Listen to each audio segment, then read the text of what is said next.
दोस्तों, आपका स्वागत है हमारे चैनल धार्मिक ज्ञान में। अगर आप चैनल पर नए हैं तो कृपया सब्सक्राइब करें। नमस्कार दोस्तों, स्वागत है आप सभी का आज के इस वीडियो में। सबसे पहले बोलिए जय श्री राम, हर हर महादेव, जय बजरंगबली। दोस्तों, प्राचीन काल से यह मान्यता है कि पशु पक्षियों के माध्यम से मनुष्य को भविष्य से जुड़े संकेत प्राप्त होते हैं। अचानक ही किसी पक्षी का घर में प्रवेश करना अथवा घर के सामने आकर बैठना भविष्य में आने वाली शुभ और अशुभ घड़ी का संकेत समझा जाता है। कौवा, चिड़िया, कबूतर आदि पक्षी अचानक ही घर के सामने आकर बोलने लगते हैं तो इसे कभी दुर्लक्ष नहीं करना चाहिए। इससे जुड़े संकेतों के बारे में हमारे शास्त्रों में बताया गया है। अचानक ही बहुत सारी चींटियां भी कहीं से निकलने लगती है अथवा घर की छत पर जमा हो जाती है तो शास्त्रों में इसे एक विशिष्ट संकेत कहा गया है। रात्रि के समय में भी मनुष्य को कुछ आवाजें सुनाई देती है जिन्हें संकेत ही समझना चाहिए। गांव में रहने वाले लोग इस बात को जानते हैं, इसीलिए वे रात्रि के समय में सतर्क रहते हैं, क्योंकि रात्रि में कुछ अनजान और बुरी शक्तियां विचित्र आवाज निकालती है जो अत्यंत भयानक और डरावनी होती है और मनुष्य को इनसे सावधान रहना चाहिए। अगर आपको रात के समय में किसी पक्षी अथवा जानवर की आवाज अचानक से सुनाई देने लगे तो यह आपके लिए कोई संकेत हो सकता है। हमारे सभी शास्त्रों में ऐसे कई विशिष्ट प्रकार के संकेतों का वर्णन मिलता है। कुछ संकेत हमारे लिए शुभ होते हैं तो कुछ संकेत आने वाले संकट की ओर इशारा करते हैं। इसीलिए आज हम आपको बताने जा रहे हैं ऐसे ही संकेतों के बारे में जो हमें पशु पक्षियों के माध्यम से प्राप्त होते हैं। प्राचीन ऋषि मुनियों ने विविध ग्रंथों में इन संकेतों का और उनसे मिलने वाले शुभ अशुभ फलों का विस्तार से वर्णन किया है, जिसके बारे में आप सभी को पता होना चाहिए, ताकि जब आपको ऐसे संकेत मिले तो आप सावधान रहे। तो चलिए जान लेते हैं उन महत्वपूर्ण संकेतों के बारे में। सबसे पहला पक्षी है कबूतर। दोस्तों, कबूतर आप सभी ने अवश्य देखा होगा, ये हर स्थान पर पाया जाता है। हमारे शास्त्रों में कबूतर को प्रेम संबंधों से जोड़कर देखा जाता है, लेकिन कई लोगों को कबूतर पसंद नहीं आते। घर पर कबूतर आते हैं कि वे उसे भगा देते हैं, क्योंकि कबूतर गंदगी बहुत फैलाते हैं। लेकिन हमारे शास्त्रों में कबूतर के घर पर आने को एक विशिष्ट संकेत के रूप में देखा जाता है। यदि कबूतर आपके घर के मुख्य द्वार पर बैठकर बोलता है तो आपको धन की प्राप्ति हो सकती है, लेकिन कबूतर का घोंसला अशुभ माना जाता है। शास्त्रों में कबूतर को दाना डालना शुभ माना जाता है, इससे मनोकामना पूर्ण होती है। दूसरा पक्षी है मोर। मोर एक बहुत ही शुभ और पवित्र पक्षी माना जाता है। यह मां सरस्वती जी का वाहन होता है, साथ ही यह भगवान कार्तिकेय जी का भी वाहन है। भगवान श्री कृष्ण भी अपने मुकुट में मोर का पंख धारण करते हैं, जिस कारण से यह पक्षी सभी के लिए पूजनीय है। यदि आपके घर पर कहीं से मोर आकर बैठ जाता है तो इसे शुभ संकेत समझना चाहिए। मोर के घर पर आने से उस घर का विकास होता है, उस घर के शत्रुओं का नाश होता है और घर में रहने वाले सदस्यों में प्रेम और विश्वास बढ़ता है। साथ ही मोर के दर्शन होना भी अत्यंत शुभ माना गया है। यदि आप किसी कार्य के लिए जा रहे हैं और आपको मोर के दर्शन हो जाएं, तो उस कार्य में सफलता मिलने की संभावना बढ़ जाती है। लेकिन ध्यान रहे, मोर को मारना बहुत बड़ा पाप माना जाता है। तीसरा पक्षी है चिड़िया। दोस्तों, यदि आपके घर पर चिड़िया आती है और घोंसला बनाने लगती है तो इसे शुभ संकेत समझना चाहिए। माना जाता है कि जिस घर में चिड़िया घोंसला बनाती है उस घर में धन संपत्ति आती है। यदि चिड़िया ने आपके शरीर पर अथवा खासकर आपके सिर पर बीट कर दिया तो यह बिल्कुल भी अशुभ नहीं होता है। यह तो किसी शुभ समाचार का संकेत होता है। आपको जल्दी ही कोई शुभ समाचार मिलने वाला है। घर में भी यदि कहीं भी चिड़िया बीट कर देती हैं तो यह भी बहुत अच्छा संकेत होता है।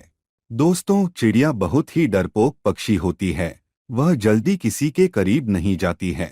लेकिन यदि चिड़िया आपके आसपास या आपके घर में बिना किसी डर के आने जाने लगें तो समझिए कि आपके घर में बहुत ही शुभ और सकारात्मक ऊर्जा का संचार है। ऐसे घर में रहना बहुत ही शुभ होता है। यदि किसी दिन बहुत सारी चिड़िया आपके घर की छत पर आकर चहचहाने लगे तो समझिए कि आपके घर में कोई बहुत बड़ा शुभ प्रसंग होने वाला है, कोई खास समाचार मिलने वाला है अथवा किसी विशेष कार्य में सफलता मिलने वाली है। चौथा पक्षी है उल्लू। दोस्तों, उल्लू के विषय में कई ऐसी बातें और मान्यताएं हैं जो आज भी उसे शुभ और अशुभ के बीच में उलझाए रखती है। कई लोग उल्लू को अत्यंत शुभ मानते हैं, तो कुछ लोग ऐसे भी हैं जो उल्लू को अशुभ समझते हैं। दोस्तों, उल्लू एक निशाचर पक्षी है जो रात में जागता है और दिन में सोता है। असल में उल्लू की शरीर रचना और उसकी आवाज ऐसी होती है कि कोई भी उसे देखकर डर जाए। शायद इसी कारण से इसे देखना अपशकुन माना जाता है। उल्लू के मुंह से निकलने वाली ध्वनि रात के शांत वातावरण को डरावना बनाती है। उल्लू की आंखें बड़ी और बेहद डरावनी और इंसानों की तरह सामने की ओर होती है। कान भी बड़े होते हैं। चेहरा बादाम के आकार का होता है। उल्लू अपनी गर्दन और आंखों को चारों ओर घुमा सकता है। भयानक दिखने वाले इस पक्षी की आवाज भी बहुत भयानक होती है। ये हमेशा रात में ही चिल्लाते हैं और अपना शिकार करते हैं। इसलिए इनके भयानक रूप के कारण पुराने लोग इसे अशुभ मानते हैं। लेकिन दोस्तों, पुराणों में वर्णित एक कथा के अनुसार लक्ष्मी जी जब स्वर्ग से धरती पर आ रही थी तो उन्हें सबसे पहले प्राणियों में उल्लू ही दिखा था। चूंकि वह रात का समय था तो प्राणियों में उल्लू ही ऐसा था जो जाग रहा था, इसलिए उन्होंने उसी को अपना वाहन बना लिया। इसलिए उल्लू का दिखना या उसकी आवाज सुनाई देना अत्यंत शुभ माना जाता है।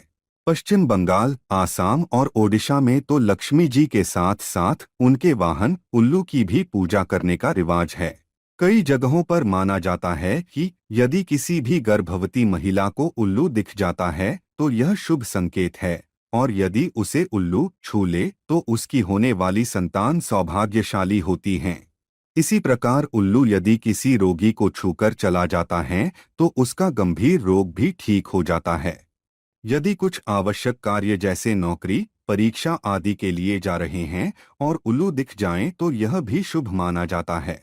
सुबह सुबह यदि उल्लू दिखाई दे या उसकी आवाज सुनाई दे तो यह धन प्राप्ति का संकेत है। इसलिए उल्लू को या उसकी आवाज को कभी भी नजरअंदाज नहीं करना चाहिए। उल्लू की आंखों में आंखें डालकर देखना या उससे नजर मिलाना या मिल जाना यूं तो मुश्किल काम है, फिर भी यदि ऐसा होता है तो यह अत्यंत शुभ होता है। समझ लीजिए कि आप पर धन की वर्षा होने वाली है। इसी प्रकार से कुछ लोग उल्लू का दिखना या उसकी आवाज सुनाई दे जाने को अपशकुन मानते हैं। चूंकि उल्लू की आंखों की विशेषता होती है कि वह एक ही समय पर एक आंख से एक दिशा में तथा दूसरी आंख से दूसरी दिशा में देख सकता है। इसीलिए यह कहा जाता है कि उल्लू यदि दाईं ओर देखकर बोलता है तो यह अशुभ होता है, जबकि यदि बाईं ओर देखकर बोलता है तो इसे शुभ माना जाता है। कहते हैं कि उल्लू जिस घर पर बैठ जाता है वो घर भी जल्दी ही बैठ जाता है, अर्थात बर्बाद हो जाता है। किसी घर पर उल्लू का लगातार बैठना या रोना उस घर और उसमें रहने वाले लोगों के लिए एक अपशकुन का संकेत माना जाता है। साथ ही वहां पर धन हानि या मृत्यु का भी अंदेशा रहता है। वैसे देखा जाए तो शुभ और अशुभ की बहस में उलझा यह पक्षी बहुत शांत होता है। किसानों के लिए तो यह वरदान ही होता है। यह चूहों और इसी तरह के जानवरों का शिकार करता है जो फसलों को नुकसान पहुंचाते हैं, परंतु अब यह भी संख्या में कम होते जा रहे हैं। तंत्र साधना में और विशेषकर दिवाली के अवसर पर लक्ष्मी जी को प्रसन्न करने के लिए बड़ी संख्या में इनकी बलि दी जाती है। इसके नाखून, बाल और पंखों को तांत्रिक क्रियाओं में उपयोग किया जाता है, परंतु ऐसा करने वाले यह नहीं समझते हैं कि उल्लू तो स्वयं ही माँ लक्ष्मी जी का वाहन है, उसे मारकर तो माँ कभी भी प्रसन्न नहीं हो सकती हैं। इसीलिए यदि आप भी उल्लू के पंख या नाखून खरीदते हैं तो ऐसी भूल कभी ना करें। तो दोस्तों, इस प्रकार से शास्त्रों में इन खास पक्षियों के बारे में बताया गया है।